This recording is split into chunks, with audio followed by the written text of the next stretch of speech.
Le dictionnaire Le Robert décrit la nostalgie comme un regret mélancolique, un regret d'une chose révolue, ou de ce qu'on n'a pas connu, c'est-à-dire un certain désir insatisfait. C'est sûrement l'une des émotions partagées par les fans d'Aston Martin et de Fernando Alonso. L'époque où le taureau des Asturies s'invitait sur le podium chaque week-end semble à la fois proche et terriblement éloignée. Proche, parce que son dernier bon résultat remonte au Grand Prix du Canada, il y a un peu plus d'un mois. Éloigné, parce que la hiérarchie au classement a totalement changé. Et les chances de voir Alonso ou Stroll terminer dans les 3 premiers s'amenuisent au fur et à mesure que la saison avance. Et c'est en tout cas la tendance du moment. Sur les 5 derniers Grands Prix, Alonso n'a rejoint le podcast d'après-course de Max Verstappen qu'à une seule reprise. Sur les 6 premiers GP, c'est 5 podiums pour lui. Le contraste est saisissant. Ceci provoque bien sûr des états d'âme chez les supporters de l'écurie, qui mêlent des sentiments contradictoires. D'un côté, Alonso est de retour au premier plan, 3e du championnat quand même. Mais la performance de sa voiture s'effondre depuis quelque temps, ce qui génère forcément des regrets. Alors pourquoi Aston Martin n'y arrive plus ? Peut-on s'attendre à un rebond plus tard cette saison, ou risque-t-il de s'effondrer dans le ventre mou du championnat ? Fernando Alonso et son équipe nous ont offert des éléments de réponse, et on va regarder tout ça ensemble tranquillement. Nous sommes la 5e force du plateau. C'est ce qu'a déclaré Fernando Alonso à l'issue du Grand Prix de Hongrie, ce qui est quand même surprenant quand on sait qu'ils sont 3e au championnat constructeur.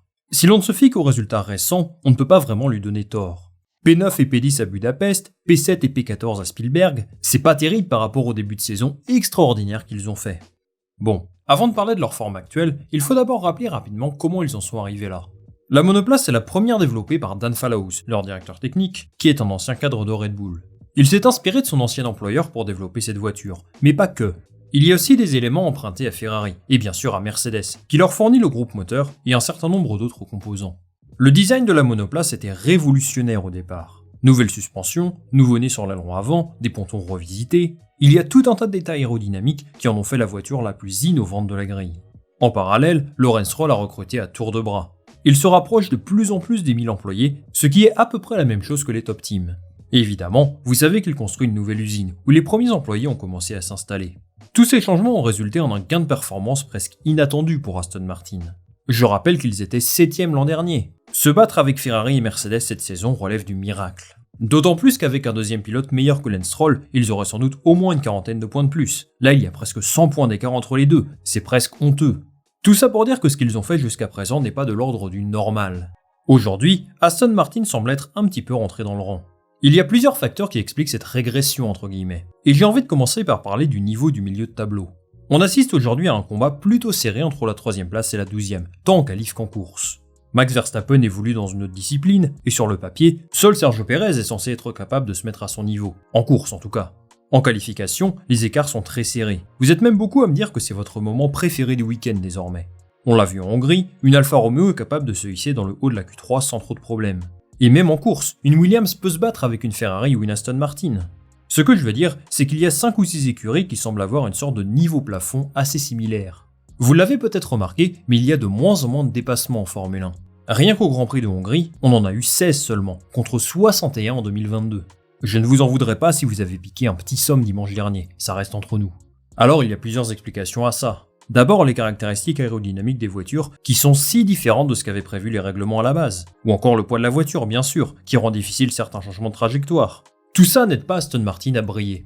Surtout, l'une de leurs faiblesses est la qualification. Alonso sur les 5 dernières courses c'est P9, P3 au Canada quand même, P7, P9 et P8. C'est plutôt faible pour quelqu'un qui est 3e du championnat, et c'est évidemment lié à sa voiture. En plus de ça, plus la saison avance, plus les équipes savent que le concept aérodynamique est le plus performant. Et ils parviennent à s'inspirer des uns et des autres pour développer quelque chose de solide.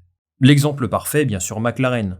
Encore une fois, je pense que ce sera compliqué de maintenir ce niveau sur tous les grands prix du calendrier. Mais eux au moins ont eu la bonne attitude. Ils se sont plantés sur leur premier design, ils ont totalement assumé, puis ils ont taffé sur un nouveau concept, et ça commence à porter ses fruits petit à petit. Globalement, la plupart des écuries ont compris quel est le meilleur choix à faire en termes de développement, ce qui n'était pas quelque chose de vrai au début de la saison. Le résultat, c'est qu'on se retrouve encore une fois avec des monoplaces assez proches, et Aston Martin n'a pas réussi à tirer son épingle du jeu ces dernières semaines. Pour justifier leur performance un peu en dessous en ce moment, on peut également parler des caractéristiques des circuits. Barcelone, le Red Bull Ring et Silverstone ont des similitudes, ils ont connu des week-ends très compliqués à chaque fois. À l'issue du Grand Prix de Grande-Bretagne, Mike Crack, le patron de l'écurie, disait qu'ils essayaient de limiter les dégâts le plus possible. Ça montre que l'ambition est vraiment revue à la baisse. La MR23 est une voiture à l'aise sur les circuits à faible appui aérodynamique, et il y en avait beaucoup en début de saison, ce qui leur a permis d'engranger un maximum de points.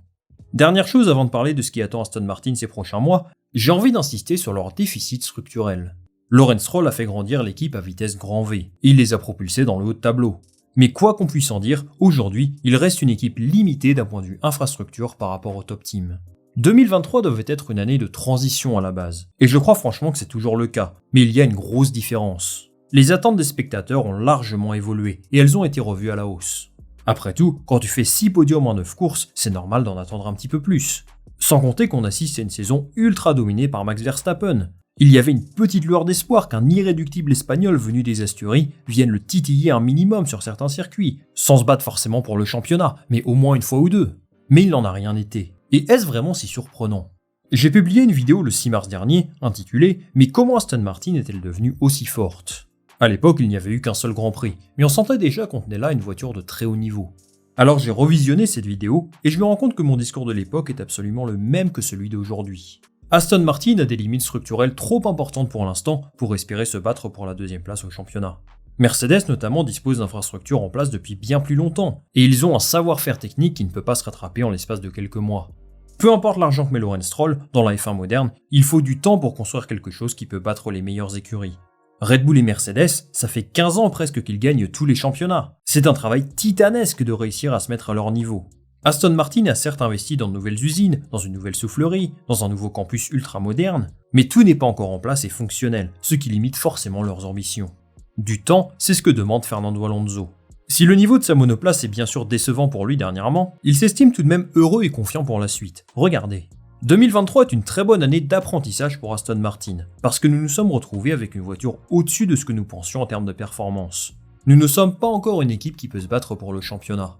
Nous devons renforcer l'équipe dans certains domaines pour être aussi performants que Ferrari, Mercedes et Red Bull. La bonne nouvelle pour eux, c'est qu'ils ont aujourd'hui une bonne base pour les saisons prochaines.